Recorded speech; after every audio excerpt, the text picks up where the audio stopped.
नरेंद्र मोदी जी, आप अपनी सोच बदलिए। शब्द बदलना बहुत आसान होता है, आप अपनी सोच बदलिए। शब्द का कोई मतलब नहीं, आपके शब्द खोखले हैं। आप यहां पहले आए थे, आपने कहा था हर बैंक अकाउंट में मैं 15 लाख रुपए डालूंगा। भाइयों और बहनों, आदिवासी भाइयों और बहनों, 15 लाख रुपए आपको मिले? यहां कोई एक व्यक्ति है, नरेंद्र मोदी जी के मुंह से शब्द निकले थे 15 लाख रुपए हर बैंक अकाउंट में डालूंगा। कोई एक व्यक्ति है यहां पे जिसके बैंक अकाउंट में 15 लाख रुपए मिले? नरेंद्र मोदी जी ने कहा था नोटबंदी से काला धन मिटेगा। यहां एक व्यक्ति है जो कह सकता है कि हां, नोटबंदी से हमें फायदा मिला। नरेंद्र मोदी जी ने कहा था जीएसटी से हिंदुस्तान बदलेगा। यहां एक व्यक्ति है जो कह सकता है हां, जीएसटी से मुझे फायदा मिला। अच्छा, पिछले चुनाव में हम आए थे, मैं आया था, मैंने भी वायदे किए थे, आपको याद होंगे। मैंने कहा था, ऐसे स्टेट से मैंने कहा था कि छत्तीसगढ़ के किसान को धान के लिए 2,500 रुपए प्रति क्विंटल मिलेगा। मिला? यहां एक व्यक्ति है जो कह सकता है कि आज छत्तीसगढ़ में किसान को 2,500 रुपए प्रति क्विंटल नहीं मिल रहा है? मिल रहा है। अच्छा, एक और बात देखिए मजे की, मैंने वायदा किया था 2,500 का, याद है आपको? आज किसान को क्या रेट मिल रहा है? 2,640। मैंने वायदा किया था 2,500 का, मिल रहा है 2,640। आपने हमें यह तो नहीं कहा कि भैया बढ़ाओ, नहीं, हमने एकदम बढ़ा दिया। क्यों? क्योंकि हम किसान से बात करते हैं, हम किसान के दर्द को समझते हैं। और मैं आपको यहां कह रहा हूं, देखिए आज 2,640 है, आपको कहने की जरूरत भी नहीं पड़ेगी। आने वाले समय में ये बढ़ता जाएगा, बढ़ता जाएगा, बढ़ता जाएगा। ये कुछ ही समय में 3,000 हो जाएगा। नरेंद्र मोदी जी ने कहा था कि कांग्रेस पार्टी किसानों का कर्जा माफ नहीं करेगी। मैंने अपने भाषणों में कहा था, पहली मीटिंग में छत्तीसगढ़ के किसान का कर्जा माफ होगा। भाइयों और बहनों, कुछ ही दिन पहले मैं खेत में गया, मैंने 2 घंटा धान काटा। वहां पे किसानों से मैंने पूछा, आम किसान से मैंने उनसे पूछा, भैया एक बात बताओ, आपका कर्जा माफ हुआ?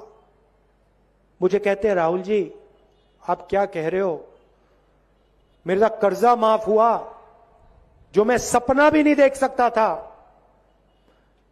मैंने गाड़ी खरीदी है राहुल जी, गाड़ी, मोटरसाइकिल नहीं, मैंने गाड़ी खरीदी है। और जो हमने कर्जा माफ किया, हमारे बीच में और नरेंद्र मोदी जी के बीच में फर्क समझिए। हमने जो कर्जा माफ किया, जो हम आपको 2,640 रुपए देते हैं,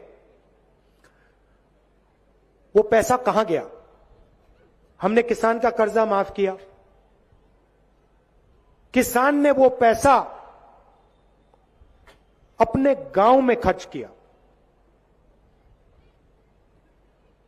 मजदूर को हम पैसा देते हैं, पहले हम 7,000 रुपए देते थे,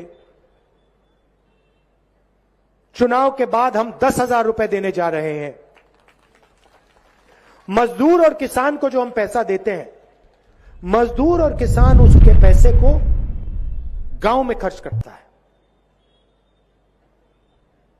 गांव में खर्च करता है ना। मजदूर और किसान अमेरिका में जाके खर्च तो नहीं कर सकता, तो गांव में खर्च करता है। फिर फायदा किसको होता है? छोटे दुकानदार को होता है।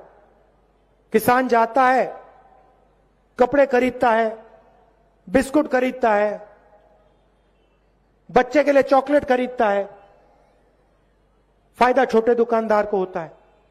तो पूरा का पूरा पैसा गांव में पहुंचता है। नरेंद्र मोदी जी क्या करते हैं, यहां पे कहते हैं अदानी जी को जमीन दो। अदानी जी आपकी जमीन छीन लेते हैं। आपके लोग मना करते हैं, आदिवासी खड़े होते हैं, कहते हैं भैया हमारी जमीन ले रहे हो। बीजेपी की सरकार आप पर गोली चलाती है। अदानी जी आपकी जमीन ले जाते हैं, आपकी जो खदान है उसको उठा के ले जाते हैं। क्या 1 रुपया छत्तीसगढ़ के गांव में, बस्तर के गांव में आता है? पैसा कहां जाता है? अमेरिका जाता है, जापान जाता है, देश के बाहर जाता है। फायदा किसको होता है? अदानी जी को होता है। वो पैसा बीजेपी के नेताओं को मिलता है, चुनाव लड़ने के लिए जाता है। हम जो पैसा किसानों को देते हैं, मजदूरों को देते हैं, आदिवासियों को देते हैं, उससे आपका गांव में फायदा होता है। यहां को उदाहरण देता हूं, आपसे पूछता हूं, छत्तीसगढ़ में सबसे बड़ी मांग तो बैंक की मांग है। सही बात है ना? अब आप बैंक क्यों मांग रहे हो? आप बैंक इसलिए मांग रहे हो क्योंकि आपके जेब में, किसानों के जेब में, मजदूरों के जेब में हमने पैसा डाला है। और अब किसान को, मजदूर को बैंक की जरूरत है कि अपना पैसा बैंक में सुरक्षित करे, सुरक्षित रखे। आदिवासियों को तेंदुपत्ता के लिए बीजेपी 2000 रुपए देती थी, एक बोरी के लिए 2000 रुपए देती थी। समय याद है आपको? कांग्रेस कितना देती है? 4000। और चुनाव के बाद हमने कहा है 4000 रुपए हम हर आदिवासी को बोनस देंगे, सीधा बैंक अकाउंट में। तो जो हम कहते हैं हम करके दिखाते हैं। हमने वायदा किया था कि हम आपको कर्जा माफ करके दिखाएंगे, 2500 रुपए प्रति क्विंटल पैसा देंगे। मगर हम वहां नहीं रुके। हम एक योजना लाए किसानों के लिए, किसान न्याय योजना। भाइयों और बहनों, 23,000 करोड़ रुपए हमने 26 लाख किसानों के बैंक अकाउंट में डाल के दिखा दिया। अब बीजेपी आती है, भाषण कर जाते हैं, आपको कहते भैया आप तो जंगल के हो, वनवासी हो, अदानी जी को अपनी जमीन दो, गोली खाओ। ये जो आदिवासी बिल है, पैसा कानून है, इसकी कोई जरूरत नहीं है, इसको रद्द करो। जमीन अधिकारी बिल है, अधिकार बिल है, इसको खत्म करो। और आपका जंगल, आपकी जमीन, आपका जल आपसे छीनते हैं। यह फर्क है उनमें और हम में। जगदलपुर के लिए हमने क्या किया मैं आपको बताता हूं। जो स्कूल बंद हो गए थे, 300 स्कूल हमने फिर से खोले। बीजेपी के समय जो स्कूल बंद हुए हमने खोले।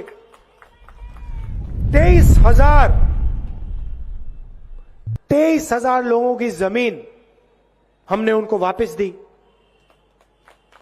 फॉरेस्ट राइट एक्ट में मैंने आपसे कहा कि अदानी जी का जो आयरन और प्रोजेक्ट था उसको हमने रद्द किया।